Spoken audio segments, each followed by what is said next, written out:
Let me begin with you, Director Dillingham. Let's talk about the census. To set the stage, last year Secretary Ross testified that an independent study of the costs associated with the 2020 census represented what would be needed to assure a cost-effective and accurate census.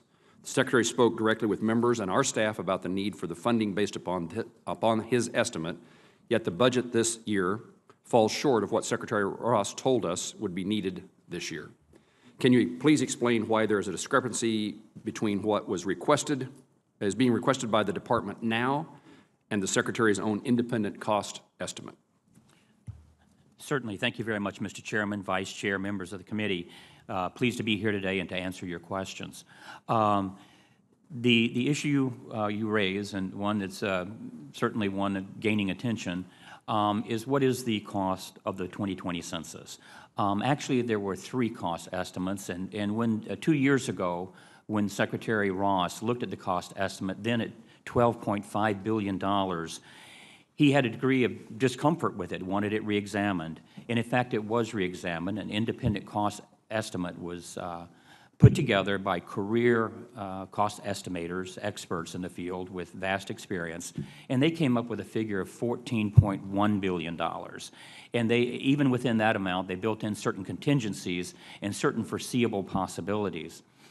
It was later that the Secretary Ross still, with his business acumen orientation, wanted it reexamined. And this time, he particularly and personally asked that be included within that cost estimate were unknowns. And so the $15.6 billion estimate, which he asked to be performed, did include some additional funds for unknowns. I can tell you today that myself and the career leadership of the Census Department, as well as the Congress, has been funding us basically consistent with the 14.1 level, that we are on schedule, we are on budget, we are on message, and we're on mission.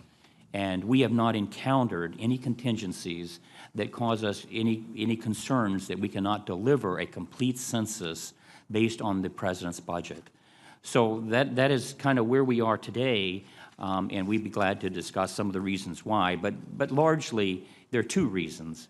When you have a cost estimate, what's important over time, and this is the procedures and the practices and guidance from the GAO, is that if you don't encounter those obstacles or unknowns, then in fact the confidence level rises.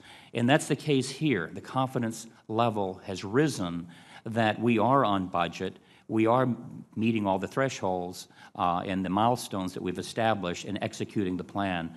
So therefore, we based on our successes from the last year's testing in Providence, Rhode Island, based upon the contracts that we now have in place, based upon instituting an integrated partnership and outreach campaign, and a variety of other factors, including the testing of our computer systems and our cybersecurity, we're very confident that we're on track, we're on budget, and on schedule. So within this budget that the President has presented, the leadership of the Department is confident we can get the job done. So the amount that's in the President's budget for the census is the amount that amount is based solely upon the estimates now that the Department makes for the cost of completing the census? Well, it's consistent with it, and we want to thank this committee, we want to thank the Congress that in 2018, you had the foresight to give us some money, the technical term I forget, but some money that was available early. Mm-hmm. And so we had that $1 billion. So when there was a lapse in funding, we were able to continue business as usual. And we want to commend the Congress for doing that. It was very important to us. So in looking at our resource needs and looking at the need not to have a gap in it, we would appreciate and very much support this committee and the Congress in continuing to adequately fund the census without a gap in funding. Is there any plan within the Department to meet the needed funding if the estimate that is included in your budget request, and assuming it's appropriated by this committee and Congress, is there a plan, if that's insufficient, to meet the needs for the completion of the census? Mr. Chairman, we don't have a plan for it not being sufficient. However, we are all cognizant that if something really unknown occurs, something major, it could be a natural disaster, it could be some type of potential intrusion, cybersecurity issue that no one could have foreseen or prevented. If something of that nature was to occur, I'm confident that the administration and certainly the Census Bureau would come forward and ask the Congress for additional funding. I will say that if something like that occurs, you will know it the same time we know it, if not earlier. We're a very transparent organization, and such special needs will be known by the executive branch, by the Congress, as well as us, and we will certainly bring it to your attention. Mr. Dillingham, thank you. Senator Shaheen.